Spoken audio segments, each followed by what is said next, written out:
السلام علیکم ورحمۃ اللہ وبرکاتہ۔ معزز سامعین کرام، اللہ تبارک و تعالیٰ سے جو چاہے مانگو، اللہ تبارک و تعالیٰ دینے کے لیے تیار ہے۔ ہر آدمی مانگتا ہے کہ یا اللہ مجھے جنت چاہیے، جنت میں ایسی ویسی جنت نہیں، جنت الفردوس چاہیے۔ قبر کے عذاب بالکل نہیں ہونا، قبر کے بعد کے عذاب بالکل نہیں ہونا، قبر کے بعد کی زندگی بہت آسان ہونا، سوال جواب بالکل نہیں ہونا، دنیاوی حالت بہت اچھی ہونا، پل صراط پر گزرنا بہت آسان ہونا، جہنم کی بو بالکل نہیں ہونا، جنت مجھ پر واجب ہونا، یہ تمام چیزیں پوچھتے ہیں، بالکل صحیح ہے۔ اللہ تبارک و تعالیٰ سے پوچھنا چاہیے، ان تمام چیزوں سے اللہ سے حفاظت مانگنا چاہیے، اور جن چیزوں کی خواہش رکھنے کی اللہ تبارک و تعالیٰ اور اس کے رسول ہمیں بتائے ہیں، ان تمام چیزوں کی خواہش رکھنا، اس کے لیے دعا کرنا، یہ ہر مسلمان کی شان ہے، اس میں کوئی غلطی نہیں ہے۔ لیکن جو چیز اللہ سے مانگتے ہیں، کیا اس کے لیے ہم کوشش کرنے والے ہیں؟ یہ بات جاننا اور سوچنا ہمارے لیے ضروری ہے۔ جس چیز کو ہم کوشش کرتے ہیں وہ چیز اللہ تبارک و تعالی ہمیں ضرور دے گا۔ اللہ تبارک و تعالی یہ اپنے آپ پر ایک سنت بنا لیا ہے کہ جو بندہ کسی چیز پر محنت کرتا ہے تو وہ چیز اسے اللہ ضرور دے گا۔ یہ اللہ اپنے آپ پر ایک قاعدہ بنا لیا تو ضرور اللہ دے گا۔ اگر کوشش کرنے والا شیطان بھی ہے تو اس کی کوشش ضرور اللہ تبارک و تعالی بار بار بار بار کرنے کی وجہ سے اس میں کامیابی دیتا ہے۔ اس کامیابی کا پھل ہم لوگ نماز سے، تمام نیک اعمال سے دور ہیں، اس کی کوشش ہے۔ شیطان بھی اللہ کا بندہ ہے۔ جب شیطان کوشش کر کے کچھ چیز اللہ سے پا سکتا ہے تو کیا نیک بندے ہونے کی صورت میں، اللہ پر ایمان لانے کی صورت میں ہم کوشش کرنے سے اللہ نہیں دے گا؟ ضرور دے گا۔ ایک واقعہ سناتا ہوں۔ شیخ فرید الدین عطاری رحمۃ اللہ علیہ ایران کے بہت بڑے شیخ ولی اللہ تھے۔ وہ شروع زمانے میں ایک یونانی بہت بڑے ڈاکٹر تھے۔ جب ہاسپٹل میں تھے تو ایک فقیر آیا، باہر سے فرید الدین آواز دیا، وہ دیکھ کر خاموش رہ گئے۔ دوسری بار آواز دیا، دیکھ کر خاموش ہو گئے، اس لیے کہ فقیر آیا ہے، پھر جائیں گے، تھوڑا کام ہے۔ تیسری بار آواز دیا، دیکھ کر خاموش ہو گئے۔ چوتھی بار آواز دیا تو باہر آ کر پوچھنے لگے کیا؟ تو وہ بتانے لگے دنیا کی زندگی میں تو اتنا ڈوب گیا ہے تو کیسا جان دے گا؟ تو فوراً فرید الدین عطاری رحمۃ اللہ علیہ کہنے لگے جیسا تو جان دے گا ویسا میں بھی جان دے گا، میرے اور تیرے جان دینے میں زیادہ فرق کیا بھی نہیں ہوگا۔ تو وہ فقیر جو آیا تھا، بھکاری جو آیا تھا، وہ فوراً اپنے کھاندے پر جو تھیلی تھی اس کو نکالا، تکیہ بنایا، اس پر سر رکھ کے سویا، آواز سے کہا لا الہ الا اللہ محمد رسول اللہ، آنکھ بند کر لیا، منہ بند کر لیا، کچھ دیر کچھ بھی آواز نہیں، اس کے بدن میں کوئی حرکت نہیں۔ یہ ماجرا دیکھ کر فرید الدین عطاری رحمۃ اللہ علیہ کے دل میں ایک گھبراہٹ پیدا ہو گیا۔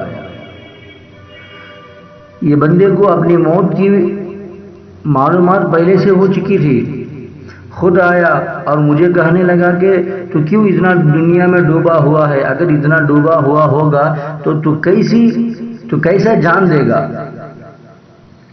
یعنی اتنا آسان سے جان دینا تیرے لیے ممکن ہے جب تو دنیا میں اتنا ڈوبا ہوا ہے؟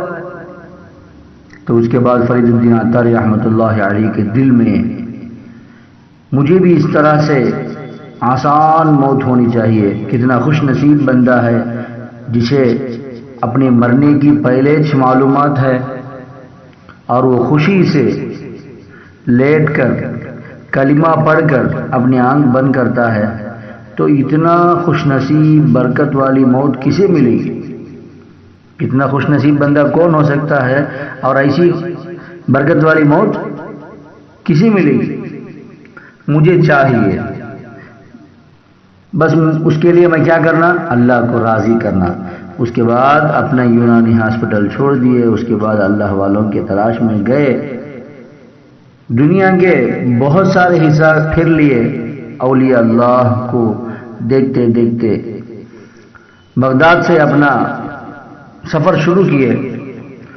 کئی ممالک بغداد، عراق، ایران، سعودی عرب، یہاں تک کہ انڈیا، پنجاب تک فرید الدین عطاری رحمۃ اللہ علیہ اولیاء اللہ کی تلاش میں آئے ہیں۔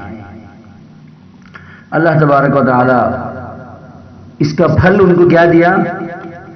ان کی دل میں جو آرزو تھی اور اس کے لیے جو محنت وہ کیے ہیں اسے اللہ تبارک و تعالی قبول کر لیا۔ اس کے بعد ان کو اتنے بڑے شیخ بنایا، اتنے بڑے ولی بنایا اور اتنے بڑے قطب بنایا کہ ان کے بعد کئی خلیفہ ان کے سلسلے میں آنے لگے، تو اتنے بڑے شیخ بن گئے۔ اللہ تبارک و تعالی ان کی کوشش کو یہ پھل دیا۔ اگر ہم بھی کوشش کریں گے، جو چیز ہم چاہتے ہیں اس کے لیے، جنت چاہتے ہیں تو جنت کے لیے، جنت کی کنجی نماز ہے، نماز کو ایک وقت بھی چھوڑ نہیں سکا، پڑھنے کی کوشش کریں گے۔ جنت میں باغات چاہیے تو زیادہ سے زیادہ استغفار پڑھو، زیادہ سے زیادہ سبحان اللہ الحمدللہ پڑھو، اپنے والدین سے دعا لو، ان کی خدمت کرو، بڑوں کی عزت کرو، قرآن حدیث پر چلنے کی کوشش کرو۔ اللہ رب العالمین جو دعا ہم مانگتے ہیں جنت الفردوس، قبر کی اسے عطا فرمائے گا، قبر کے عذاب سے حفاظت فرمائے گا، پل صراط پر گزرنا ہمارے لیے آسان ہو جائے گا، سوال جواب بالکل آسان ہوگا، یا سوال جواب نہیں سے جنت واجب فرما کے ہم کو بھیج دے گا۔ آپ صلی اللہ علیہ وسلم کے شفاعت کے لائق بننا ہے تو زیادہ سے زیادہ آپ پر صلوات پڑھا کرو۔ اللہ تبارک و تعالی ہم سب کو جس چیز کی تمنا رکھتے ہیں ہم لوگ مسلمان، اس کی کوشش کرنے کی توفیق عطا فرمائے۔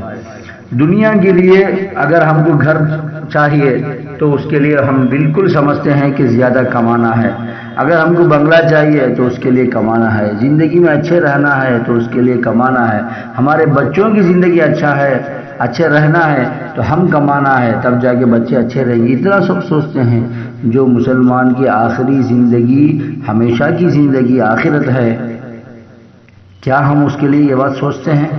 نہیں۔ اللہ تبارک و تعالی ہم سب کو سمجھائے اور نیک اعمال کرنے کی توفیق عطا فرمائے۔ ہمارے دلوں میں جو بھی خواہش ہیں ان تمام خواہشات کو اللہ تبارک و تعالی پورا فرمائے۔ وآخر دعوانا الحمدللہ رب العالمین۔